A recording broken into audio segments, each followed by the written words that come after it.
여러분 안녕하십니까? 광주 MBC 뉴스데스크입니다. 오늘 판매가 시작된 비말 차단 마스크 구입해 보셨나요? 온라인상에 시민들이 몰리면서 구입이 쉽지 않았습니다. 정부는 얇은 덴탈 마스크도 성능과 차단 효과가 비슷하다고 설명하지만 소비자들은 미심쩍어하고 있습니다. 남공욱 기자가 취재했습니다. 비말 차단용 마스크 판매가 시작된 첫날, 마스크를 사기란 하늘의 별 따기였습니다. 온라인몰 서버는 시작과 동시에 마비됐고 하루치 물량 20만 장은 오후 2시 무렵 모두 팔렸습니다. 도입 초기에 생산량이 많지는 않아 원활하게 구매하기까지는 다소 시간이 걸릴 것으로 예상됩니다. 시민들은 더위 속에 보건용 마스크를 쓰고 다니기 힘들다고 호소합니다. 저기 쓴 거는 너무 답답하고 요즘 더워서 못 쓰겠대. 숨쉬기 편한 일회용 마스크, 이른바 덴탈 마스크에 손이 갈 수밖에 없는 상황. 하지만 감염 예방에 얼마나 효과적인지 공식적으로 인증받은 제품이 없는 탓에 구입을 꺼리는 경우도 있었습니다. 이게 더 좋다고 하니까 이걸 쓰거든요. 근데 지금은 좀 날이 여름이라 덥고 좀 땀이 많이 차고 그래요. 불편하긴 해요. 정부는 비말 차단 마스크와 덴탈 마스크의 기능 차이가 거의 없다고 밝혔습니다. 하지만 비말 차단 마스크가 매진된 것과 달리 약국 등에서 덴탈 마스크는 많이 팔리지 않았습니다. 식약처는 생산량이 많지 않아 비말 차단용 마스크를 원활하게 구매하기까지 다소 시간이 걸리겠지만 업체와 함께 생산량을 늘리기 위해 최선을 다하겠다고 밝혔습니다. MBC 뉴스 남공욱입니다. 광주시가 전국 평균에도 못 미치는 출산율을 높이고자 내년부터 아이 낳는 가정에 대한 지원을 대폭 늘릴 계획입니다.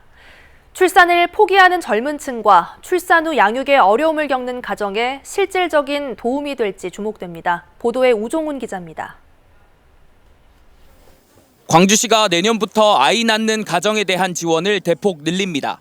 내년 1월부터 아이가 한 명 태어날 때마다 가정에 100만 원에서 최대 200만 원까지 출생 축하금과 아이가 24개월이 될 때까지 매달 20만 원의 양육수당을 지급합니다. 셋 이상의 아이를 낳는 가정은 최대 1,800여만 원을 받게 되는 겁니다. 2021년 1월 이전에 태어났다고 해도 아이가 24개월이 될 때까지 양육수당을 받을 수 있습니다.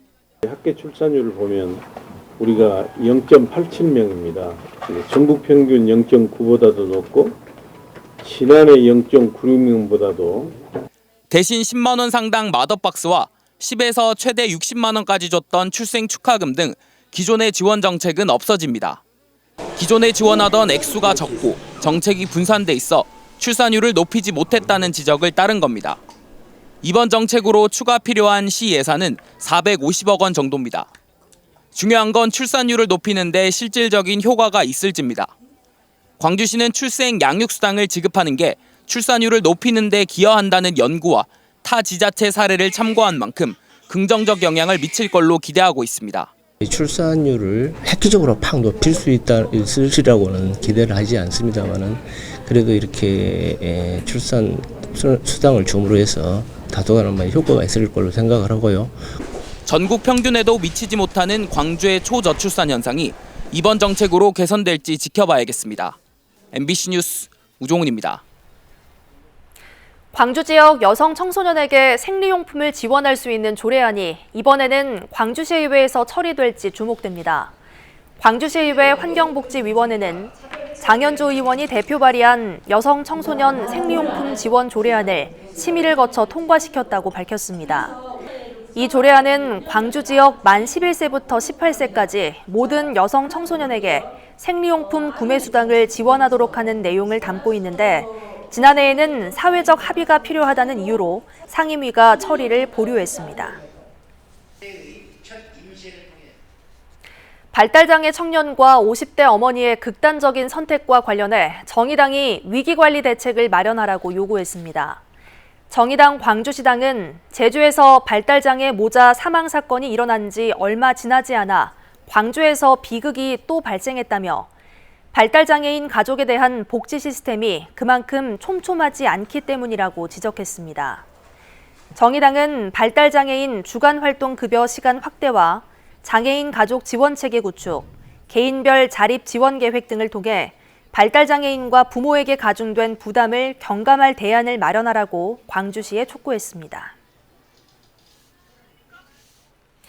대한민국 4대 관광거점 가운데 하나로 선정된 목포가 관광도시로서의 비전을 선포했습니다. 외국인 관광객 유치를 위해 목포에는 앞으로 5년 동안 1,000억 원이 투입될 예정입니다. 김윤 기자의 보도입니다. 지난 1월 목포는 안동과 전주, 강릉시와 함께 대한민국 4대 관광 거점 도시로 선정됐습니다. 목포시는 근대문화유산, 음식문화 콘텐츠, 섬 등 지역 특화 자원의 잠재력과 그 활용 방안이 높은 평가를 받았으며 관광 거점 도시는 고유한 지역 관광 브랜드를 지닌 도시를 세계 수준의 관광지로 육성하는 사업입니다. 서울과 수도권에 치중된 외국인 관광객의 지방 확산을 도모하기 위해 5년 동안 1,000억 원의 사업비가 투입됩니다.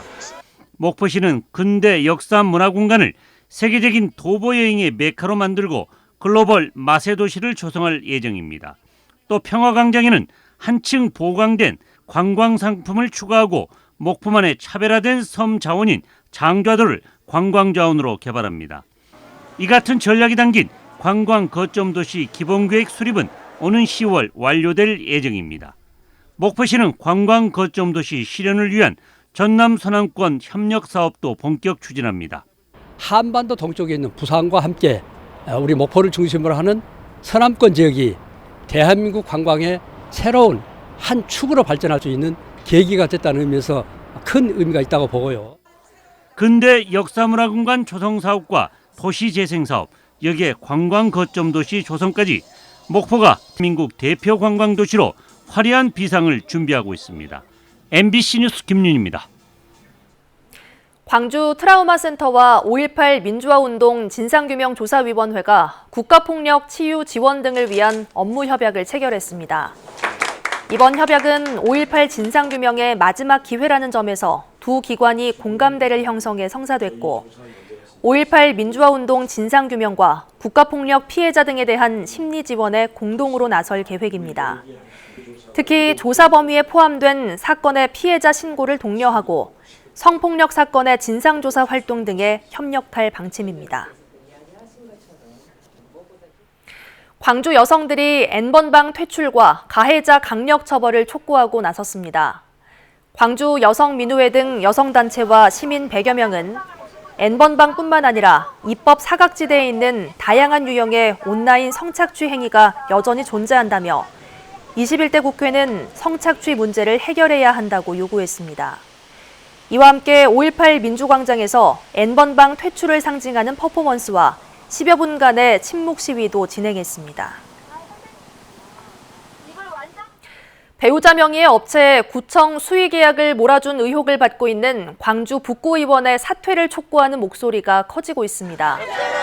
민중당 광주시당은 긴급 기자회견을 열고 북구의회 A 의원이 배우자 명의로 설립한 회사에 구청 수의 계약을 몰아준 것으로 드러났다며 당장 의원직에서 물러나라고 요구했습니다. 민중당은 형식적인 사과와 제 식구 감싸기가 반복될 경우 민심의 거센 저항에 직면할 것이라며 A 의원을 지방계약법 위반으로 즉각 처벌해야 한다고 강조했습니다. 초등학교 어린이 보호구역 불법 주정차 차량 주민신고제가 준비되는 가운데 광주와 전남 지역도 시행을 준비하고 있습니다. 담당 공무원의 단속 없이도 주민들이 어린이 보호구역 불법 주정차 차량을 촬영해 행정안전부 어플을 통해 신고하는 주민신고제는 6월 29일부터 시행될 예정입니다.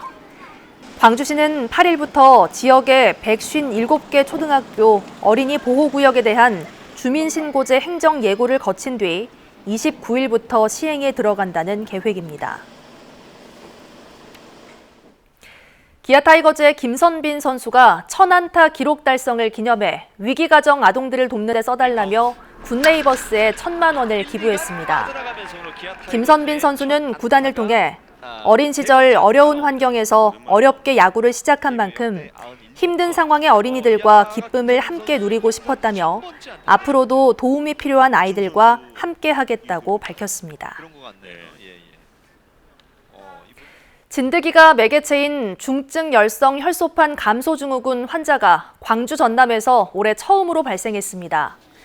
광주시 보건환경연구원은 조선대병원에서 치료를 받고 있는 여수에 거주하는 79살 여성의 유전자를 검사한 결과 중증 열성 혈소판 감소증 환자로 확인됐다고 밝혔습니다. 야외 활동을 할 때 진드기에 물려 발생하는 것으로 알려진 이 질환은 38도 이상의 고열과 두통을 동반합니다. 여수 의리 지역구인 민주당의 김회재 의원이 국가산단 입주기업에도 지역인재 채용을 의무화하는 내용의 법안을 추진하고 있습니다.